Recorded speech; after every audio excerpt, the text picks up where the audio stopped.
Welcome to Monsterpalooza 2016. My name is Jonathan Fuller.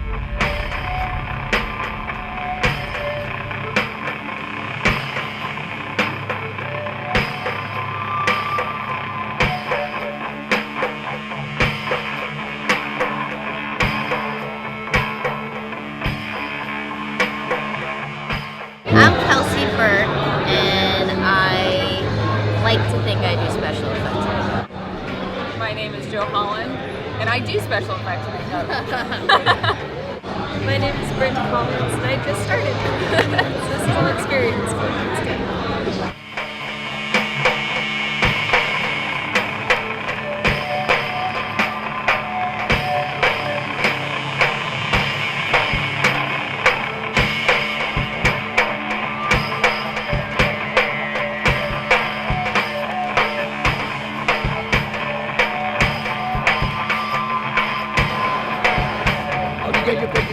Welcome to Monsterpalooza. This is our new venue out here in Pasadena Convention Center 2016. It's a place where all us creature and character designers come out here and show our stuff, sell our stuff, meet and greet, and have a look at my table this year. I got my creatures and all my stuff out here.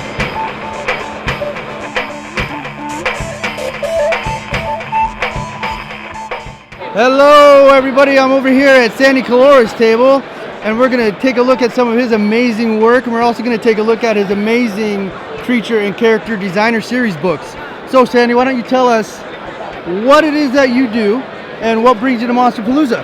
Well, like you, I'm a creature and a character designer, and work in the film and TV industry, designing creatures, and worked in video games, toys, a bunch of different stuff. This is the art of character and creature design, and it showcases the best of art and monster artwork from all over the world. Which is that one question for you. Yes. What is that beautiful piece for? This is called La Tiburonera, which translated means the shark hunter, and it's for my new feature film that I'm developing called Shallow Water.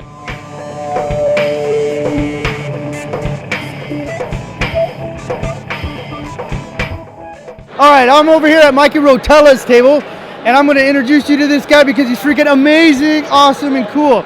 So hey Mikey, what are you doing here at Monsterpalooza? What's up, dude? I'm just making masks, having fun, you know, just like you. I'm trying to get to John Fuller status, you know what I mean? Fuller's the man. This is eating and eating.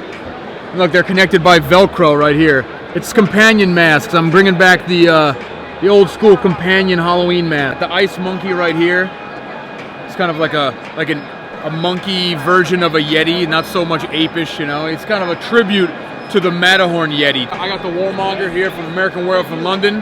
Everybody knows that one. This is one I did for Trick or Treat Studios a while back, but this is an artist proof that I painted up myself. So if somebody wanted to get, like, if they're not at the show, if they're not lucky enough to be at the show with us, where can they go to find Mikey Rotella work, pieces to get? I know it's sort of pathetic and ridiculous in this day and age, but I don't even have a website. But I have my Instagram, I got Facebook. You know, if you search my name, Mikey Rotella, you'll find something. Monster Mask, latex, represent. All right, thanks Mikey. Dude, thanks man. You're welcome.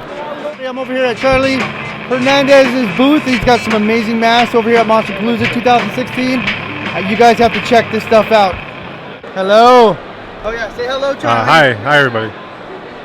These are my newest ones. My favorite one is this one. And what do you call that guy? What do we call him? She put the name. What's his name? I have the same problem. I'll pass on the question. Okay, this guy looks new as well. What is his name? Dude, come on, man, you're killing me over here. I think His name is Yes. I think it's a good name. His name is Yes. That's Cletus, though. Oh yeah, let's look at Cletus. Cletus is pretty rad.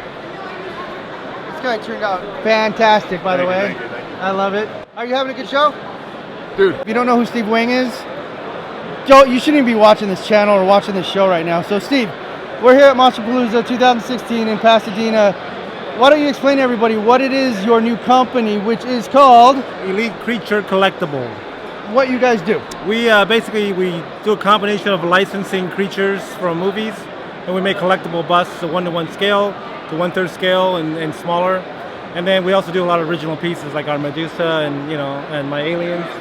So all our stuff is available online to be ordered. Okay, I've seen a lot of the work that you guys have been doing. It's a lot of your larger, full-scale statues for video game companies. Yes. Is that one of the main things that your company does? Yeah, or- my company actually, me and my partner Eddie Yang, we have a company called Alliance Studio. And Okay. basically, that's what we do. All the film stuff, all the video game company stuff. You know, anything that's outside of the realm of collectibles, we actually do it out of that studio. Favorite monster all time? Creature from the Black Lagoon, original, Ooh. hands down. And you know what else? I am much taller than this guy. I just want you to know. Oh, no. I'm standing in a hole right now. All right, guys, I'm back here with the awesome Casey Love here at Monsterpalooza 2016. Casey, Hey, why don't you go ahead and tell us what we got going on behind us? but I brought a few new pieces this year, which are totally brand new. Starting with Gigantaclops, which is just my take on a giant cyclops, kind of like with a little bit of an English bulldog-esque, undershot jaw. So it's latex, just again, like, I love doing like high-end, realistic-looking latex stuff. So Gigantaclops is new. Next we have Sci-Fly, which is actually cast in translucent resin, it's not latex. And, this was all these sculpts were done in wet clay originally, and then molded, cast, seamed, painted, the whole 9 yards. Here we got a lot of new mini busts, the Reanimator, this is called the Hound, Slackjaw Zombie, Fat Ferratu, Rat Ferratu, Bat Ferratu. Got my own paint line set going. 25? 36 colors. Wow, Yeah, 36 colors in this kit. So this design here is called a Jari, and a Jari is from a concept illustrator who's amazing in Japan, a guy named Kita Amamiya. And he is a guy that has inspired guys like Takayuki Takeya, Nirasawa.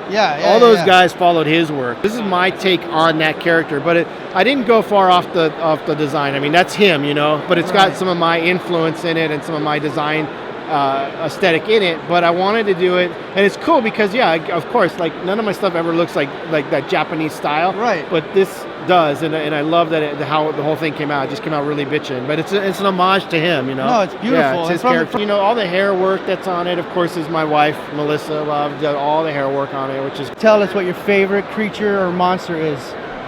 of all time. Yes, of all time. I would say I'm gonna go back to Ymir from Harryhausen. That's one of my favorites. Hold it close. This is your first year at Monsterpalooza? It is my first year at Monsterpalooza. Well, you fit right in, man. Your work is absolutely amazing. How long have you been sculpting? About 4 years. 4 years? Yeah. That kind of makes me sick, dude. I've been sculpting for like 18.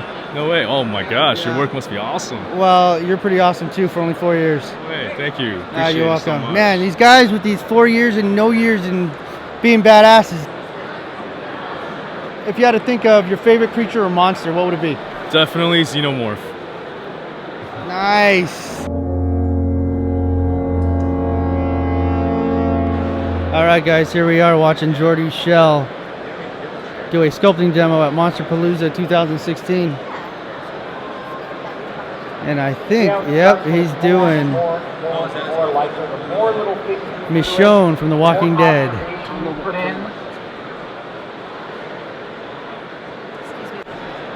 Hey, Jordy, when did you start that? I had no idea you were doing a demo. What's that? I said I had no idea you were doing a demo. When did you start this? I don't know, about 3 hours ago. It's not just capturing the likeness. It's not the clinical features specifically. It is also getting the overall character, the feeling of the person. I'm going to randomly stop people and ask them why they're here. Why are you here? Actually here to see your work as well as everyone else's. It's my first time. Oh, you're a virgin? Yes. Oh, that's in fantastic. more ways than one. Here we are at Monsterpalooza 2016. I am going to introduce you to two amazing freaking artists. Mike Hill, which is phenomenal. All right, and Norman Cabrera, who's also freaking phenomenal. All right, Mike Hill, why don't you introduce us to your newest friend here? This is a recreation of, there's a movie, a 1957 movie called I Was a Teenage Werewolf, which was very revolutionary at the time. The producers had this great idea to mix horror, which became big again, with the teenage movie audience. And they made I Was a Teenage Werewolf, and it was extremely successful. And it actually starred a very young Michael Landon as a guy called Tony Rivers, who was hypnotized and reverts back to his primal state, which in this way somehow turned him into a werewolf. Not a were-ape, but a werewolf. How long does something like this take you? This one was a world record. We did this in 2 weeks. 2 weeks? Yeah, this was me and my partner Megan. We did it between us, and it took 2 weeks. We delegated tasks. I would sculpt, she would mold, she would cast, I would paint. So we did it between us as a tag team. And we basically graphed down a wall and said, okay, this day, 2-day sculpture, 1 day paint, 1 day cast, 1 day mold. It's the only way we could get it done. And we got it done, and I think that rather than sometimes these rush jobs actually give it a rawness that looks realer than if you spent weeks and weeks getting something finessed. Yeah, it turned out absolutely fantastic, Thanks, Johnny. my friend. So what is your fascination with the classic monsters? I guess it just, from when I was born, I was born in 1969, so by 1974, and I was 4 or 5 years old, the classic monsters was all we could get pictures of, the classic monsters and the Hammer monsters. So to me, people have their sports star, people have their religious characters. I had the monsters, and it was these guys right here. What is your favorite creature? If you had to pick one that you always go back to, that you really enjoy or really does something for you. It's Oliver Reed in Curse of the Werewolf, 1961. I think is one of the greatest monster makeups of all time, and the greatest werewolf of all time. And I don't know, I saw the movie at like 4 years old, and it's lived with me ever since. And you live and breathe it. I think it's a wonderful movie, and again, it's almost my religious figure. Here at Monsterpalooza 2016 at Night Owl, and this guy, Justin Mabry. Oh yeah, Justin Mabry. Yeah. So Justin, what brings you to Monsterpalooza 2016? The monsters. This is Jack the Monster, inspired by Jack Davis's artwork, and another zombie. Gotta have a zombie. There was more, but they sold. That's good. Luckily, that's what we want to do here at the show. The Spook Show Ghoul. And in the museum I have a 7-foot Frankenstein. Oh yeah, I did see that. See that What's going on with Justin Mabry? What is it? Is this a full-time gig for you? This used to be my full-time gig, and now it's pretty much part-time or a hobby, because across the way is Trick or Treat. Ooh. And Chris and I built this company 7 years ago, and it's gotten pretty big, so it's a full-time thing. All right. Most of the stuff I sculpt doesn't even get seen until we get approvals. Is that hard for you? Is that hard for you? Because you kind of want that. Yeah, you want to show it. Right. Yeah, we got Steven Spielberg's BFG. Really? So that's a pretty big deal for us. Oh, very cool. Well, right now we're going to ask him one quick question. We're going to head over to Trick or Treat Studios and see what they got brewing over there. And what else? All right, buddy. Who's your favorite creature or monster? If you had to think of one. My favorite creature or monster? Yeah, like that one that you always go back to. The Frankenstein monster. Frankenstein? Second would be the creature. Now we're over at Trick or Treat Studios with Chris Sefro. And you are? And once again the other guy. Justin Mabry. All right, you're a fairly new company, and you seem to be taking over the world with your Halloween mask line. What is the secret to your success? I think the secret to our success has been coming out with high quality masks that represent the work that the artists do from their hands. You see a lot of artists where they'll make a great mask and then they're given off to some of my other competitors in the past, and they're unrecognizable as their work. You're giving away the secret. We keep the integrity of their work to make sure that the factories we use produce exactly what we're giving them in terms of our tooling and paint masters. High quality stuff, and the market's responded. I like it. All right, well, let's take a look at some of the product you got here at Monsterpalooza. Take a look. So here's one. So this is our license for Iron Maiden. Sefro, if you could pick one creature or monster that you could fall back on that's your favorite, what would it be? It would be the Shock Monster. All right, everybody. I'm here with one of my favorite people, Russ Lukic. Russ? Hello. say hello to our fans out there in the internet world and explain to everybody who Russ is and what Russ does. Hello, Information Superhighway. I am a special effects creature and makeup sculptor and painter, and I also do commission work for people and my own projects like Angus Who is art this pieces. for the people who are clueless? If you don't know, this is my representation of Angus Scrim as the tall man from the Phantasm series. This is my tribute piece to Hugh Keys-Byrne as a Morton Joe from Mad Max Fury Road. I saw the movie and it blew me away. What is this one? Is this one latex or is this one silicone? This is silicone. I do silicone typically because I think it's easier to punch human hair in, or wig hair, whatever you choose to use. You punch them in one at a time into the head. What do we got here? Is this what is this cast in? This is cast in a resin, and then it's got like an automotive chrome finish to it, and then other paints. Does this come off? Yes, it does. May we see it? Ooh. So underneath the end of the film, I don't want to spoil it for you if you haven't seen it, but well, it's spoiled now. It's spoiled now. Favorite monster of all time? Probably Mr. Barlow from Salem's Lot, Reginald.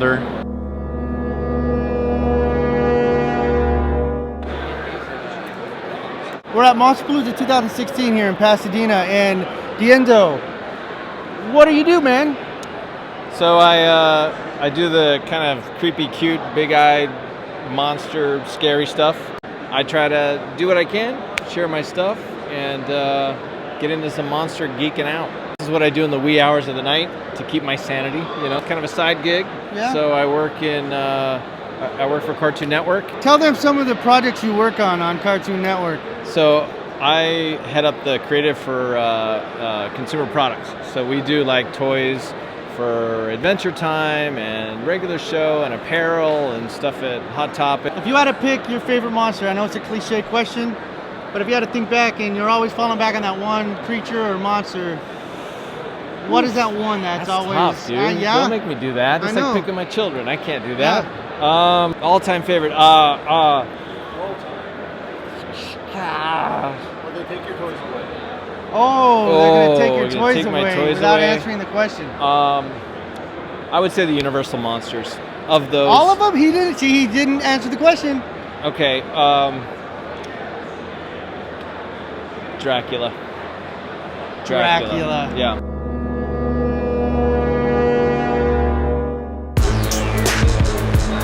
Well, I did this tribute this year for The Howling, and one of my favorite, most inspirational movies, and it got me into doing makeup effects. And I mean, I saw it when I was a teenager, and I was really honored this year because I actually got the man himself who played TC in the movie, Mr. Don McLeod. I'm Don McLeod. I played TC in the classic horror film The Howling, and Norman did this beautiful rendition of my character, and so I'm here to just pat him psychologically on the back for beautiful work, and this is Norman Cabrera, and I'll step out because no one cares anymore. Norman Cabrera. I do special effects makeup for the movies, good. Thank you. I just did this tribute for The Howling, just for fun. The favorite monster. It's really hard to pick just one. I know. I mean, probably. Why don't I say what's my favorite movies that have monsters in them? Okay. I always loved the Universal monster movies. I loved all that stuff. I loved Planet of the Apes, the original John Chambers creations. And then in the 80s, American Werewolf, Rick Baker's work, and The Howling, Rob Bottin's stuff, and all. That's what inspired me more than anything else.